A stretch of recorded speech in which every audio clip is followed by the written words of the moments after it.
o governo Vargas vai ser esse governo que vai marcar a história brasileira como o governo que mais vai demorar no poder.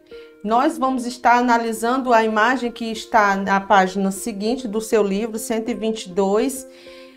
Não adianta mais nem perguntar, né? Essa escultura aqui, você sabe que político é esse? Que elemento da imagem vai fazer você identificar esta figura?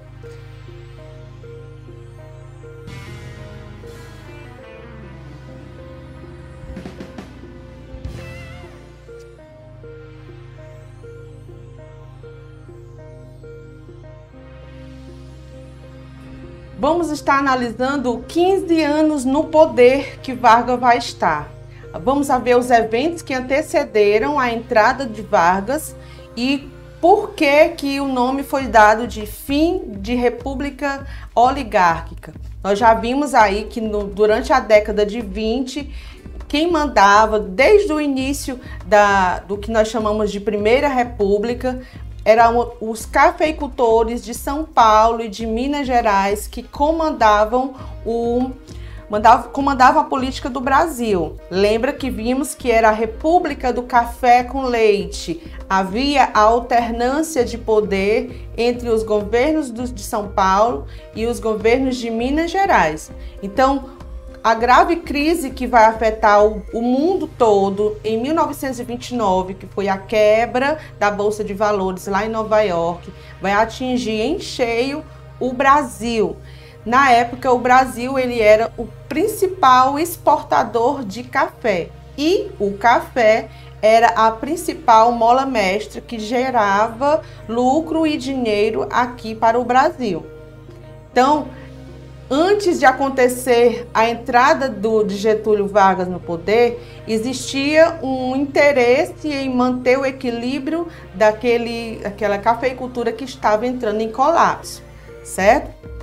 No início da década de 20, oficiais da baixa patente do Exército, que vão ser conhecidos como tenentes, eles vão criticar essas oligarquias. A palavra oligarquia é o governo de poucos. Eles criticando isso, eles vão estar dizendo não a essa centralização no poder só para esses dois partidos políticos.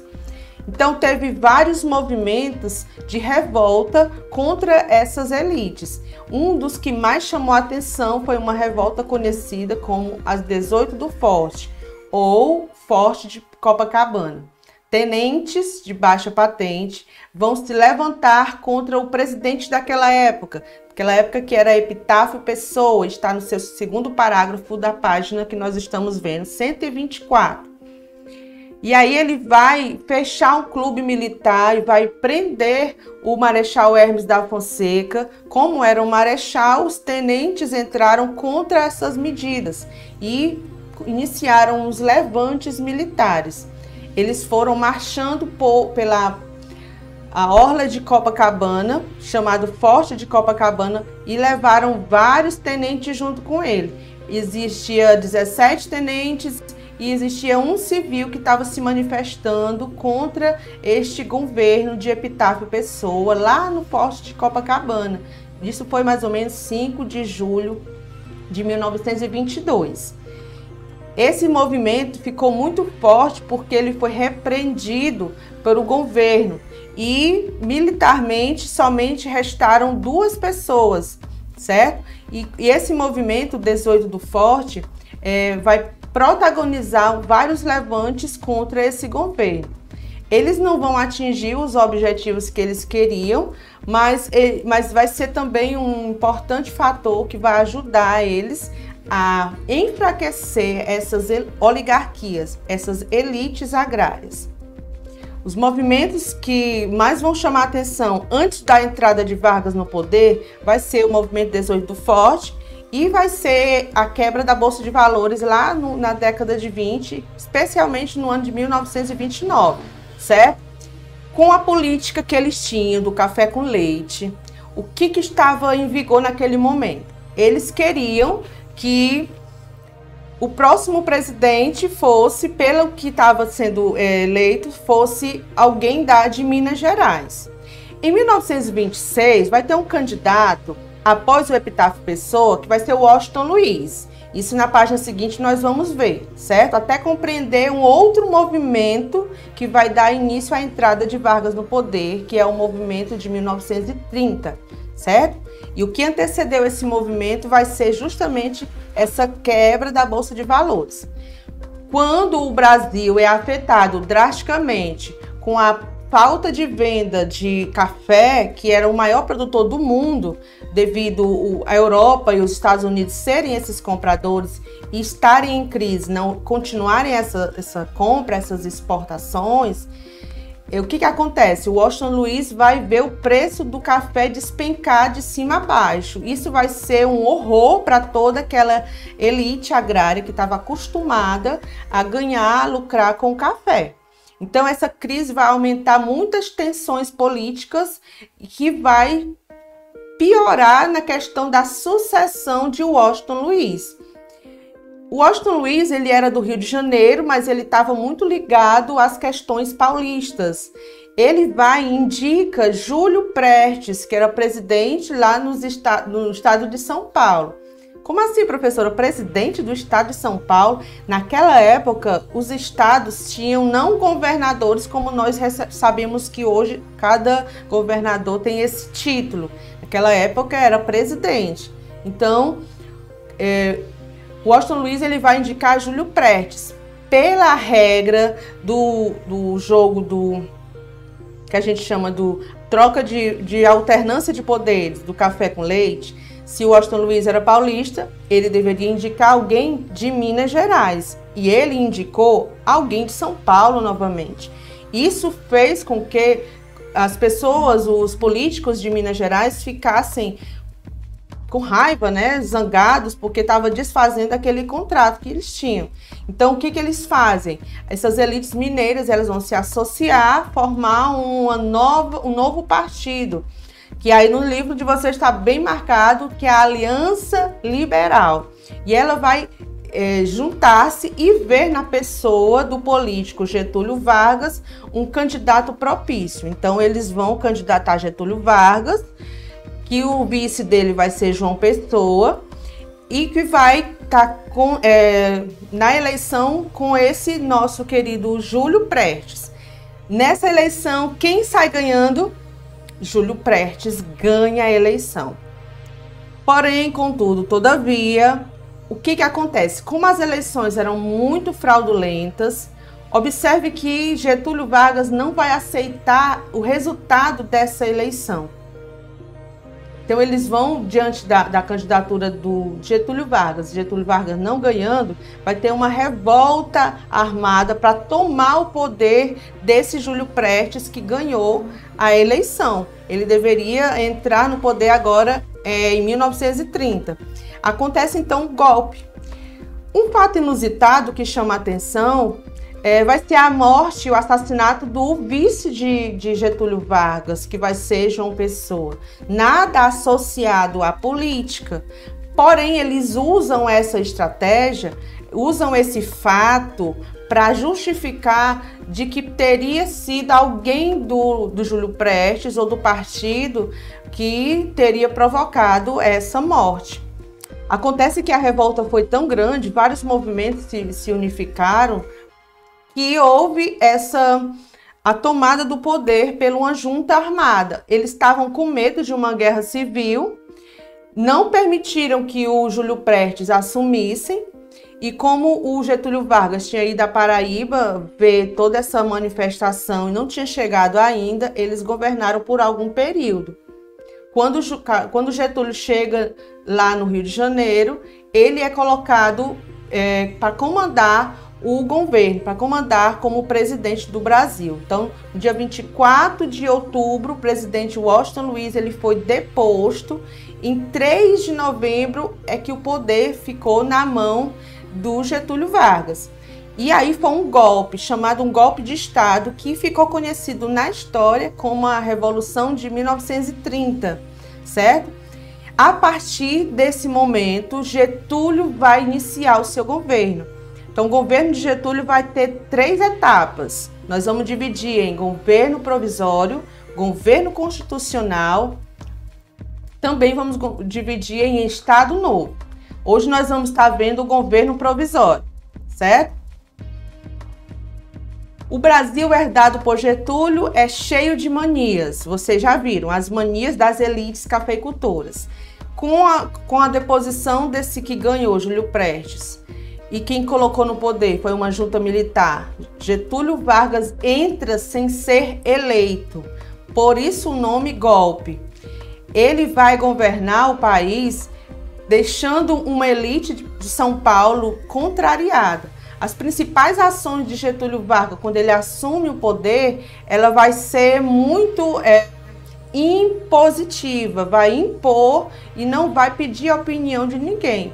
Então, no governo provisório, que é de 1930 até 1934, a gente pode dizer que ele, no começo, ele vai suspender logo a Constituição de 1891. Nós já estamos na página 126, no 126 do seu livro, certo? No primeiro parágrafo vai falar sobre isso. Então, ele suspende a Constituição de 1891, ele vai concentrar o poder político nas suas mãos. E como ele tinha ajudado muitos tenentes naquele movimento do tenentismo, o que ele resolve fazer para, como quem diz, vou dar o troco já que eles me ajudaram?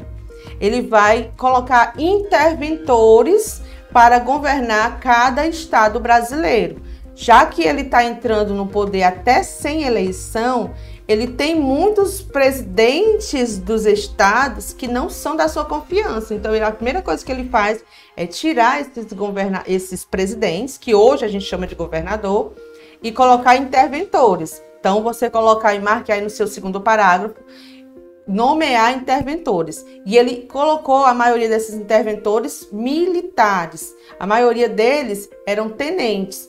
Ele vai tirar toda a autonomia que os estados tinham.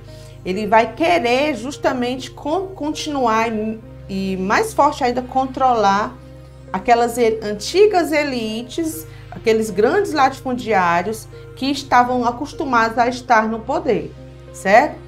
Então, os tenentes desejavam, como Vargas, um governo bem forte, que centralizasse todos os impostos ao redor dele. Então, nós temos aqui as etapas da Era Vargas, 3 etapas que nós já acabamos de ver. O governo provisório, ele vai primeiro combater o regionalismo. A região de São Paulo, acostumada de estar no poder, vai perder seus direitos. E o estado que mais vai sentir, que vai não suportar, calado, vai ser de São Paulo. A elite cafeicultora de São Paulo, ela vai perder poder e ela vai se revoltar. Então, a característica principal do governo provisório vai ser essa centralização política na mão de quem? De Getúlio Vargas. Ao longo da história de Vargas, vocês vão ver que ele vai ter fases, ele vai ter momentos que ele não quer largar, abre aspas, o osso. Ele não quer largar o seu poder, ele tem sede de poder. Então, esses representantes da elite cafeicultura paulista, eles vão reagir a essas mudanças que Vargas estava colocando. E eles vão ficar contra essas nomeações desses interventores. Então, esses interventores aí, tenentistas, eles vão se ressentir por se sentirem excluídos da vida política do Brasil. Então, o que eles exigem do presidente? Eles exigem que seja feita urgentemente uma Constituição. Vai haver vários movimentos naquela época já combatendo, dizendo que o governo é um ditador, que ele está sendo um opressor, certo? Aqui nós temos uma imagem que vai representar essa assembleia que já estava colocando o Getúlio no poder, né? Essa imagem que vocês veem aqui, Getúlio no centro do poder, aqui tem os militares que vocês veem ao redor dele. Como vocês já viram, a crise no café provocada pela pouca venda, o baixo preço que estava no Brasil, principal mola econômica do país, vai fazer com que muitas... o que o Getúlio vai fazer? Ele vai queimar muitas sacas de café que daria para alimentar o mundo todo durante 3 anos. Por que, professora, que ele fez isso? Ele queria que houvesse uma boa oferta de valor para com o café. Então, ele vai desenvolver, a partir dessa queima de café, tentar melhorar a vida desses paulistas. Melhorar de novo a elite, fazer as pazes, né? Tentar fazer as pazes com essa elite paulista. Mas os paulistas não concordavam com essa maneira de governar. Então, Getúlio ele vai começar o princípio de uma industrialização brasileira. Porque com a quebra da Bolsa de Valores, muitos países que ele importava não estavam mais comprando dele. Então, ele vai passar a desenvolver a indústria no Brasil, vai substituir produtos que antes eram importados e vai produzir principalmente com a borracha, vai produzir muito material tipo chinelo, borrachas, pneu. Estamos aí numa fase que no mundo está previsto aí uma possível entrada para uma outra guerra, certo? Aqui a queima do café. Como os movimentos paulistas vão ser muito intensificados, vai ter movimentos e mortes durante essas movimentações. Vai ter um movimento chamado MMDC que vai chamar mais atenção, porque São Paulo vai se levantar e pedir uma Constituição. E eles vão querer essa Constituição porque tudo que o Getúlio prometeu foi que houvesse uma nova Constituição, e ele estava no poder sem ser eleito e sem uma Constituição. Então, ele conseguiu, Getúlio Vargas, contornar esses movimentos, mas a morte de Miragaia, Drauzio, Martins e Camargo, que é a sigla que vocês observam aí do MMDC, eles conseguiram que eles pudessem estar chamando o povo para isso. Então, o povo, não querendo que o Getúlio continuasse no poder com isso, o que Getúlio resolve fazer? Chama uma nova Constituição, uma Assembleia Constituinte. Isso aconteceu, essa Revolução Constitucionalista, por isso o nome, que ela está querendo uma Constituição. Eles vão botar várias propagandas chamando o povo para poder combater a ditadura de Getúlio. Getúlio, nesse momento do governo, ainda não estava com um tom assim, de muita ditadura, de centralização. Porém, os paulistas, por não estarem no poder, viam nas atitudes de Getúlio já de um ditador, atitude de um ditador. Então, abaixo a ditadura, como diz aqui esse cartaz. E eles usavam muito a sigla MMDC, fazendo alusão à morte desses 4 jovens que lutaram por essa causa. Então, ele colocou vejo aqui mais cartazes que vai falar sobre isso. Aliste-se para combater a corrupção, né? Paulistas às armas, aí bota o MMDC.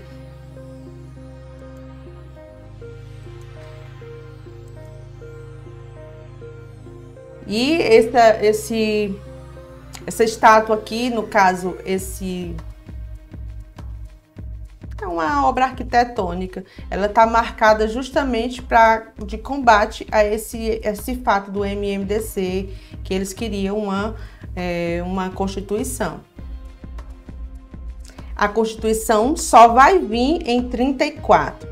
A partir desta data de 34, é a segunda fase do governo de Vargas. Por que os historiadores colocaram esse marco? Porque vai mudar as estratégias que Getúlio vai ter no poder.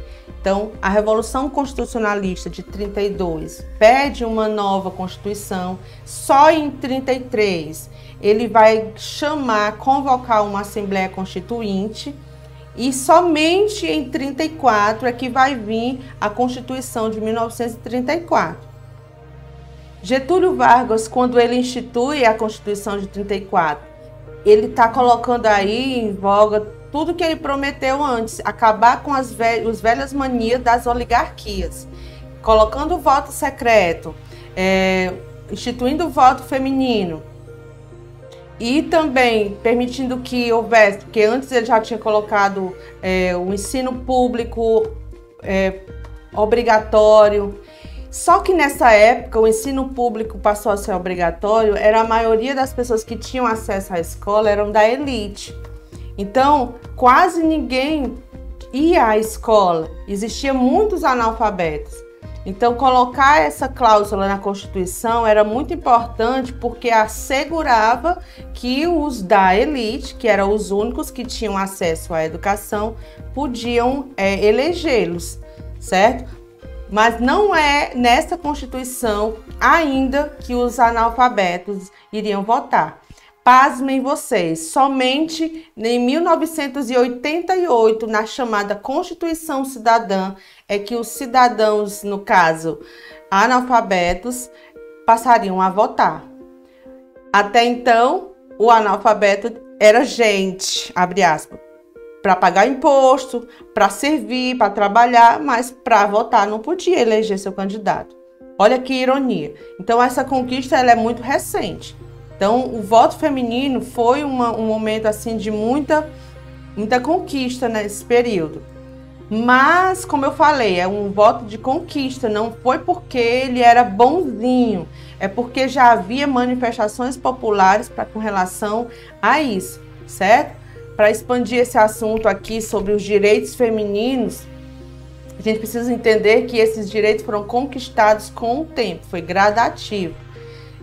Alguém aqui, por acaso, no governo constitucional vai haver os partidos políticos. E é nesses partidos políticos, gente, que vai ter muitas pessoas contra e a favor de Getúlio Vargas. Página seguinte do livro, 128, você vai ver dois grandes partidos que vão se levantar nessa época. Estamos aí em 1934, esse período aí vai estar eclodindo lá na Alemanha, governos fascistas, governos nazistas, governos socialistas. Esses governos aí vão influenciar diretamente no Brasil e você vai ver que a certeza disso é a chegada dessa radicalização no Brasil. Consequência dessa crise que teve desde 1929, com a Revolução de 30, que o Getúlio chegou no poder imposto, vários movimentos de esquerda e de direita vão entrar no poder, vão lutar pelo poder. A Ação Integralista Brasileira, AIB, essa ação integralista vai ser uma instituição que vai ver no partido... Vai ver nos partidos idealistas do fascismo e nazismo uma oportunidade de um governo centralizador, um governo que vai centralizar no poder de uma única pessoa e vai ser liderado por o Plínio Salgado. Esse Plínio Salgado, ele vai ser um jornalista nacionalista em extremo, ele vai ter orientações fascistas. O ideal dele, o símbolo desse partido vai ser esse sigma, que significa Anauê, no Tupi-Guarani. Assim como as formas de Hitler de se saudar, fazendo aquela saudação, eles também tinham aquela saudação, só que com outro formato, né? Dizendo que era Anauê. Como é que se diz? Eles vão ter como ponto principal Deus, Pátria e Família. O símbolo deles vai corresponder a essa letra do alfabeto grego, que vai significar soma, esse sigma, né? E era identificado pelo uso das camisas verdes. Enquanto tinha as camisas pretas, fascistas, lá na Itália, aqui nesse movimento vai ser os camisas verdes. E aí você vê mais ou menos a saudação que eles tinham. Quem é que compunha esse partido? Eram funcionários públicos, era pessoa da igreja, eram empresários, membros das Forças Armadas. eles tinham até alguns setores também da classe média que estavam fazendo parte deste movimento. Chegou até a ter mais ou menos 100 mil filiados. E a saudação deles era bem parecida com aquele braço estendido, a saudação nazista que era feito lá a Hitler, né? Só que eles falavam Anauê, que pode ser traduzido como você é meu irmão, certo? Então esse partido aqui, ele ajudou em partes o Getúlio a se manter no poder por certo período.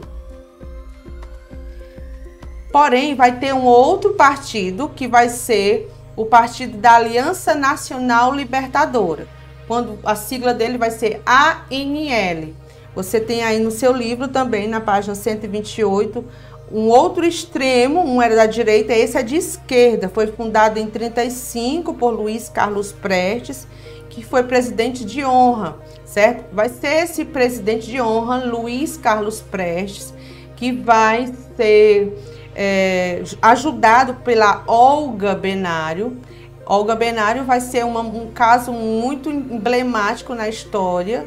Ela, que era lá da Rússia, ela vai ser enviada para ajudar o Partido Comunista, que era as bases desse partido aqui, da Aliança Nacional Libertadora, a colocar as ideias do comunismo, socialismo no Brasil. E ela vai ter um caso com o Luiz Carlos Prestes. E esses dois vão fazer um movimento chamado de Intentona Comunista. Esse movimento vai acontecer em 1935. Ele vai criticar fortemente esse movimento, o fascismo, é o contrário justamente. Ele vai criticar também, principalmente, o imperialismo dos Estados Unidos. Ele vai defender a reforma agrária, o não pagamento da dívida externa, ele vai defender a nacionalização das empresas, o maior atendimento às exigências dos trabalhadores, né? Eles vão querer um governo mais popular. Eles tinham medo, assim, até de uma nova guerra. Então vai crescer rapidamente, vai tomar muita sociedade, alguns da classe média, alguns estudantes, militares, além das esquerdas brasileiras.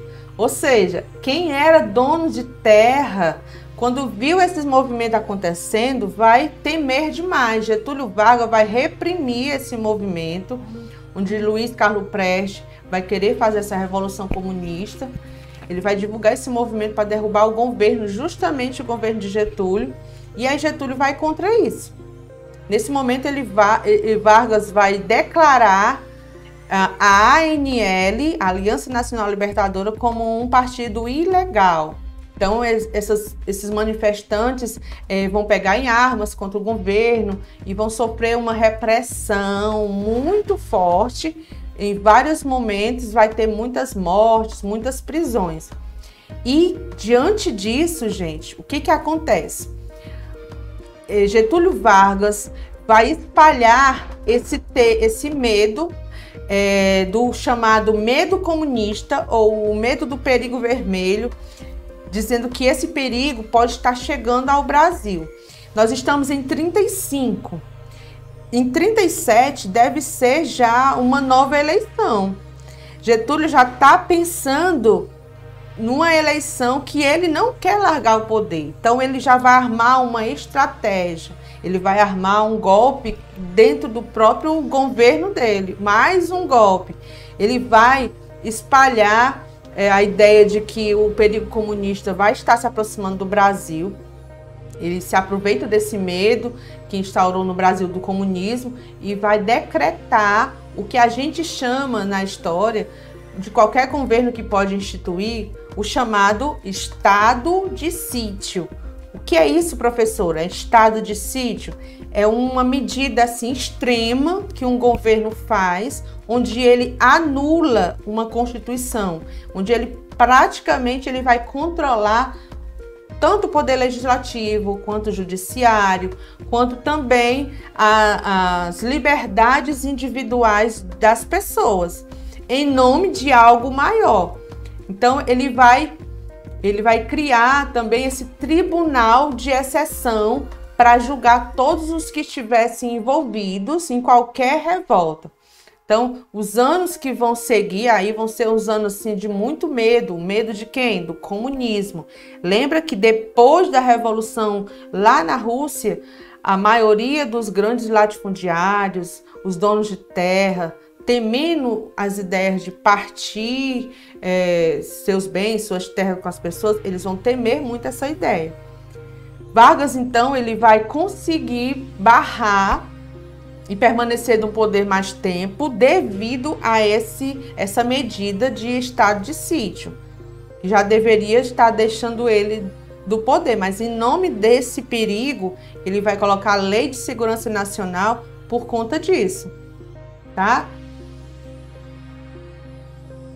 Aqui você vê o prédio da Aliança Nacional Libertadora. Então, vocês viram até aqui que a Aliança Integralista Brasileira pregava ideias fascistas e nazistas. Até ajudaram, ele era anticolonial, ele era anti-imperialista, ele era antinacionalista, né? Ou melhor, nacionalista. E o contrário da Aliança Nacional Libertadora já é um partido comunista. É esse que vai ser combatido por Getúlio. E aí vocês veem o plano feito na época, Carlos Prestes, à frente da insurreição armada, onde ele vai querer que a maioria das pessoas se juntem a ele para instituir o socialismo no Brasil. E o caso dele com a Olga Benário. E aí você tem até um filme que fala muito sobre isso. Ela, além de ser judia, ela, na época, estava um partido de fascismo e nazismo, estavam perseguindo os judeus. Vargas, quando ele institui a ilegalidade desse partido, ele vai deportar a Olga Benário para a Alemanha. E a Olga Benário vai ser presa pelo governo nazista e vai engravidar. Durante esse período aí ela vai ter filho, o filhozinho dele, mas ela vai ser levada para a câmara de gás e vai ser morta.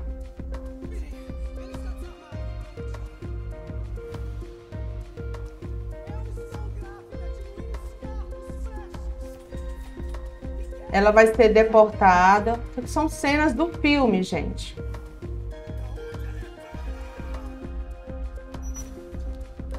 Vai ser levada para a Alemanha, colocada nos campos de concentração nazista.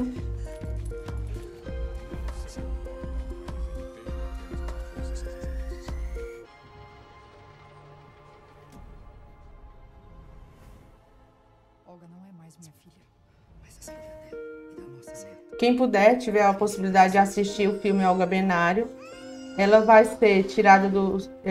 o bebê vai ser colocado para a mãe dele, acho que é com a mãe dele, vai ficar criando a criança.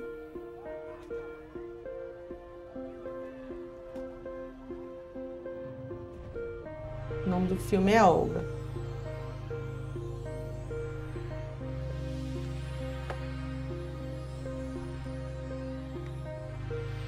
O Plano Cohen. O Plano Cohen vai ser mais um golpe que Getúlio Vargas vai criar para se manter no poder. Vocês já viram que ele já instituiu um estado de sítio, vai estar controlando toda a Constituição, vai como se neutralizar o poder executivo, legislativo. O professor já está na sala. Estou terminando, certo? E aí, o que ele vai espalhar? Ele vai espalhar a história. Ele vai convencer a população de mantê-lo no poder. Ele vai ameaçar o plano comunista, dizer que esse plano comunista vai estar querendo tomar o Brasil. Então, essa notícia de uma carta falsa vai ser colocada no jornal da época, que é o Jornal da Hora do Brasil, que era o maior canal de comunicação naquele momento. E o Plano Cohen vai ser colocado em vigor, certo? Ele vai ser atribuído a um comunista. Esse Plano Cohen vai dizer que vai ter um plano de massacre, de incêndio, vão atentar contra mulheres. Então, ele vai servir para acelerar o golpe contra a democracia. Então, em nome da permanência dele no poder, ele institui esse golpe. Hoje a gente sabe que é uma grande mentira, que depois foi até escrito por, esqueci o nome do José Silvério, se eu não me engano. Ele vai ser o que vai estar organizando esse golpe para que Getúlio continue no poder. E em 1937, ele vai instituir o Estado Novo. Tudo que passou, ele vai chamar de velho, de República Velha. Por isso, agora, um novo governo vai ser chamado de Estado Novo. E é durante o Estado Novo que ele vai se colocar como um ditador. Surge, então, agora uma nova fase do governo de Vargas, onde ele literalmente vai se impor no poder, onde ele vai governar com todas as forças, certo? E aqui essa charge representa isso. Lá no Palácio das Águias, Getúlio diz: para que cerca de arame farpado? Bastam as habituais cascas de banana. Getúlio armando mais um golpe, mais uma casca de banana para se manter no poder, ou seja, vai fazer com que as pessoas caiam na dele. E é o assunto para a nossa próxima aula. Eu espero que vocês leiam todinho. Próximo capítulo, Estado Novo, que vai até a página seguinte, a participação do Brasil na guerra, vai até a página 135. A atividade vai ser referente a esse assunto, certo? E o próxima aula a gente já vai entrar na Guerra Fria junto com o Estado Novo. Mas para isso, gente, vocês precisam fazer as leituras. Então, por favor, leiam e aproveitem, tire e coloque dúvidas que vocês tenham para a gente fazer as possíveis intervenções, tá bom?